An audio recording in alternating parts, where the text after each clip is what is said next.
Good morning. I'm Doug Luther.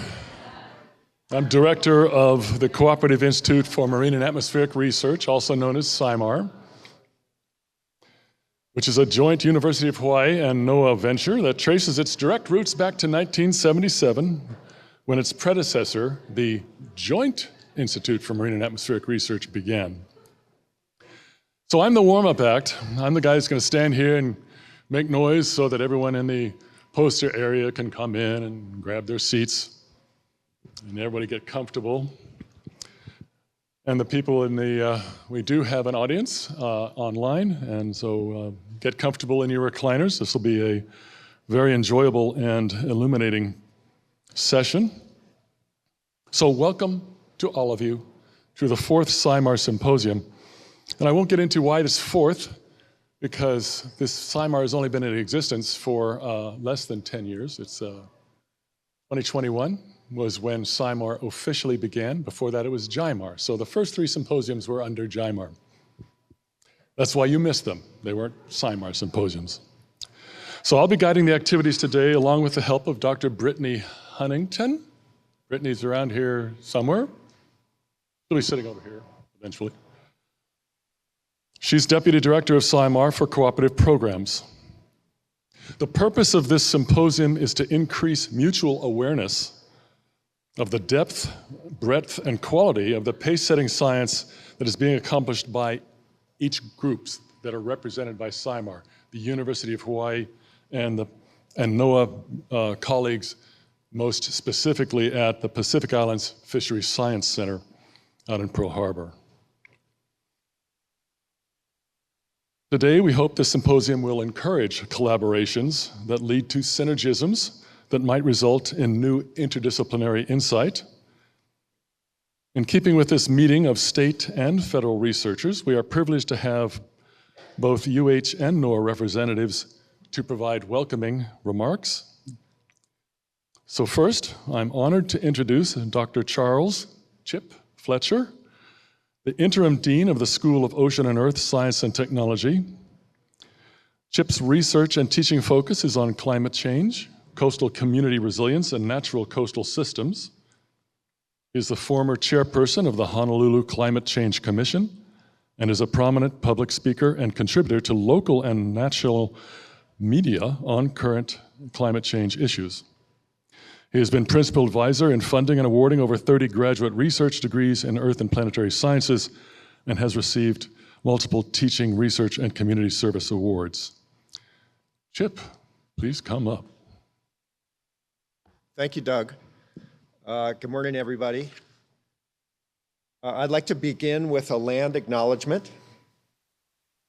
The School of Ocean and Earth Science and Technology at the University of Hawaii at Manoa is located on the traditional Aina of the Kanaka Oiwi, who never ceded their sovereignty to the United States. We recognize that Her Majesty Queen Liliuokalani yielded the Hawaiian kingdom under protest to the US to avoid the bloodshed of her people. The 1993 Federal Apology Resolution acknowledges that, quote, the Native Hawaiian people never directly relinquished to the United States their claims to their inherent sovereignty as a people over their national lands. Generations of indigenous Hawaiians and their knowledge systems have sustainably cared for Hawaii and still continue to do so. We are grateful to occupy this space and learn the ways in which we can contribute.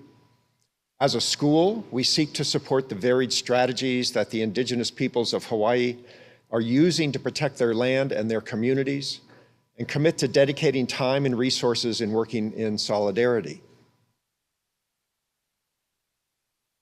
I am very pleased to represent SOEST, the School of Ocean and Earth Science and Technology. We are a research, education, and service institution that works from the deepest abyss of the ocean to the planets and beyond. We have 6 academic programs, the newest being a tropical sustainable fisheries program that we're excited to launch. We have 7 organized research units where faculty in these units also mentor graduate students and undergraduates who are in the academic programs. Our annual budget last year was $145 million. We are, if you count everybody, including students, about 1,400 people, and we have multiple centers and institutes in addition to the ORUs and academic programs. So we are a thriving center of research, learning, and service focused on problems that Hawaii and communities in the Pacific are dealing with and around the world. I want to turn the floor over to Todd. Okay, Doug is next. Thank you, everybody.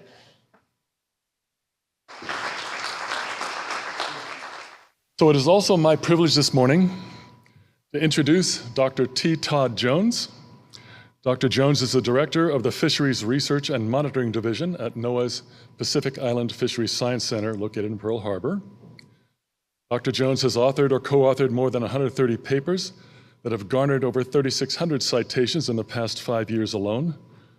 Among other interests, Dr. Jones has a passion for turtles and has worked to reduce the bycatch of turtles and other non-target species in commercial fishing operations. Please welcome Dr. Jones.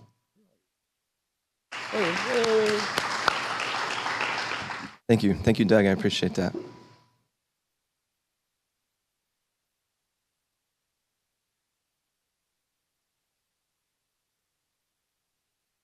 I do, yes. We're gonna pull the slides up. Aloha, everyone. It's great to be here. Thank you to everyone. And thank you for inviting me to do opening remarks.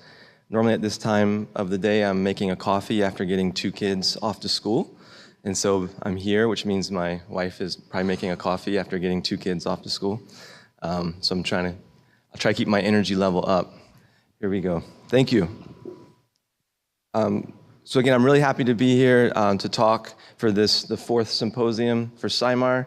I actually was with CIMAR back in 2009 to 2011, so I've been to many of these and presented at them as a CIMAR personnel. But one thing is to talk about the cooperative institutes and that relationship. And the cooperative institutes are a very important part of how we work with academia and NOAA fisheries. And so there's 16 institutes across the nation, 33 states with over 80 universities that are involved in cooperative institutes. And it really is a unique way that we work to bring academia and students, professors with the applied science and research that we have at NOAA Fisheries. You can see here a couple of pictures. Some of these are from the region. We have some bottomfish work. We'll hear a presentation from Aaron Reed later today. We can see sea turtle research with, I think at the time, Cam Allen, who was CIMAR, and Mary Lou Stammen, who was CIMAR, and also our coral reef monitoring program up there, diving. And so it bridges the science and practice, enhancing stock assessment. We also work on conservation of living marine resources, protected species, as well as working towards ecosystem-based management for climate-resilient fisheries. And a lot of that work takes place in the Cooperative Institute, that bridge between NOAA and UH, the universities. And it's a great opportunity for funding, and allows us to move that funding over to the universities to move this work forward. So just, I'm gonna highlight, there's a lot of work done here at CIMAR. And I'm just gonna highlight a couple projects, and slightly biased because I'm the one presenting, so these are projects that I'm knowledgeable of or even been involved in. And so we've had CIMAR moving to CIMAR, Joint Institute, Cooperative Institute. It's always been the same mechanism how we work with universities and NOAA. But for instance, fishery science, a really unique project that's been ongoing with the Cooperative Institute is the movement to electronic reporting.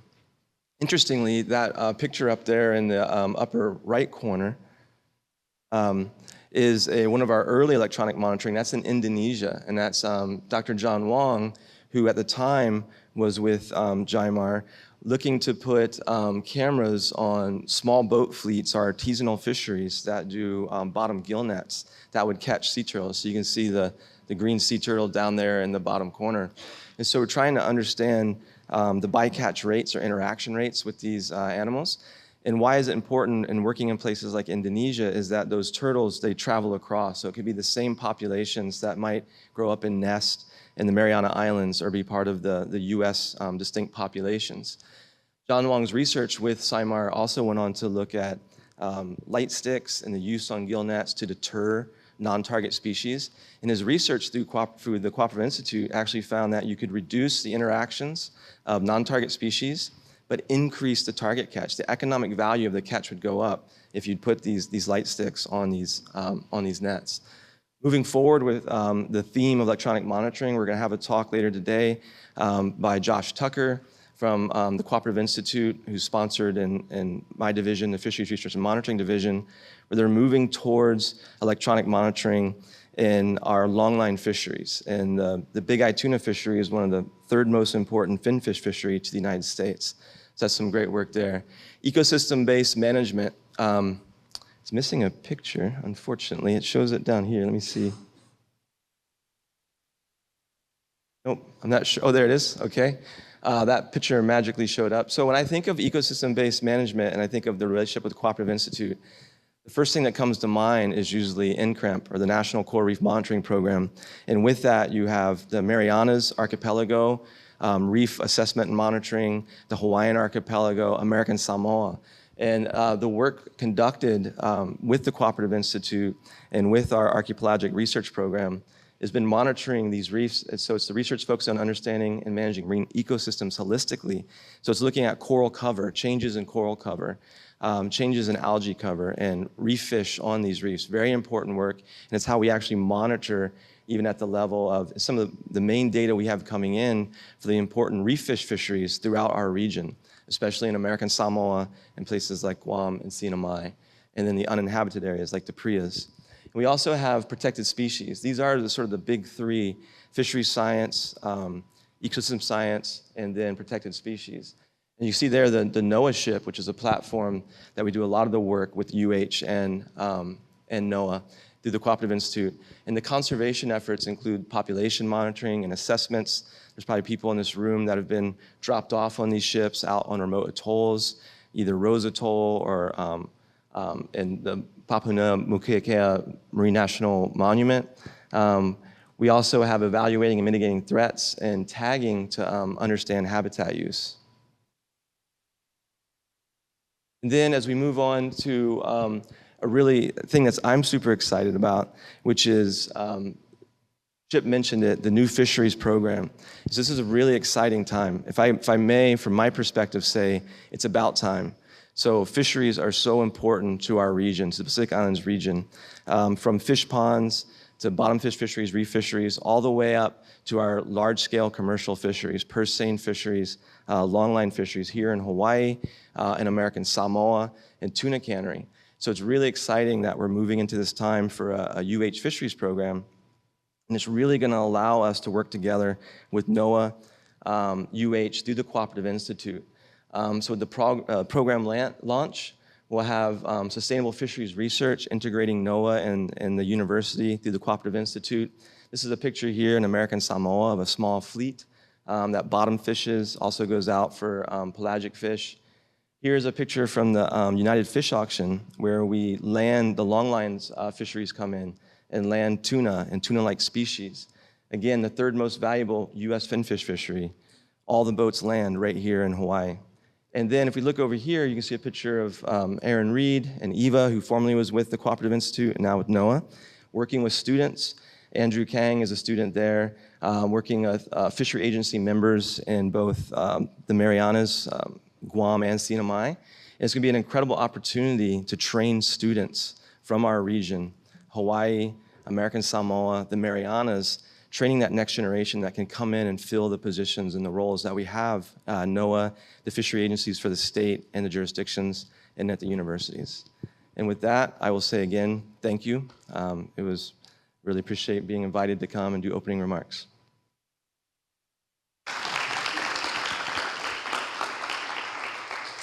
Before we dive into today's awesome lineup of speakers, I'd like to share a short story.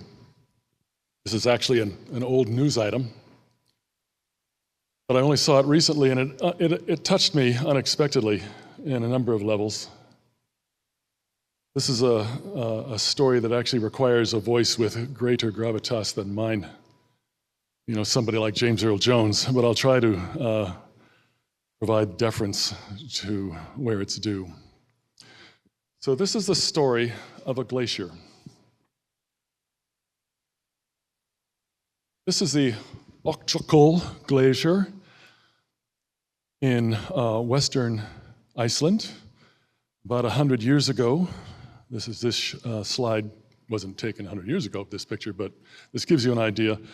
The glacier covered almost 15 square kilometers on the top of a shield volcano named Ok in Borgarfjörður, western Iceland. It measured more than 50 meters thick at its thickest.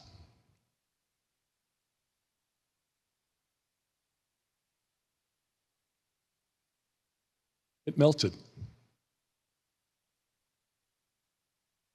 See at the bottom the two dates that are there of what the glacier looked like in 1986 and what it looked like in August 2019.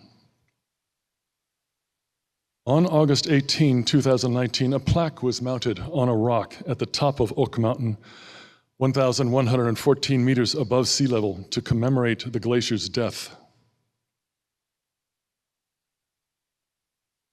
It's the first monument to a glacier lost to climate change anywhere in the world. The plaque contains a letter to the future. It was written by the Icelandic novelist, playwright, and poet André Snare Magnusson. The plaque is a somber reminder of our collective responsibility to look after the Earth. It reads, "A letter to the future. Ok is the first Icelandic glacier to lose its status as a glacier. In the next 200 years, all our glaciers are expected to follow the same path. This monument is to acknowledge that we know what is happening and what needs to be done. Only you know if we did it."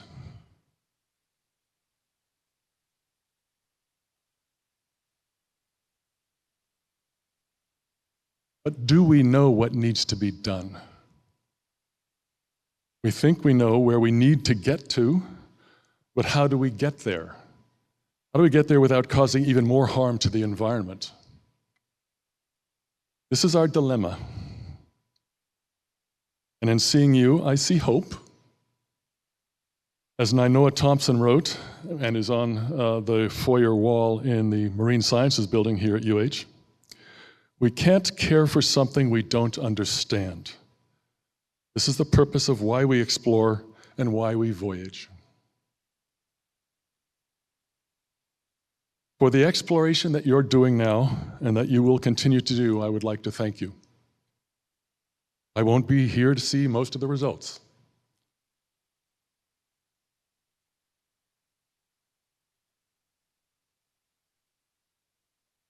And that's it. That's my ode to you, the future.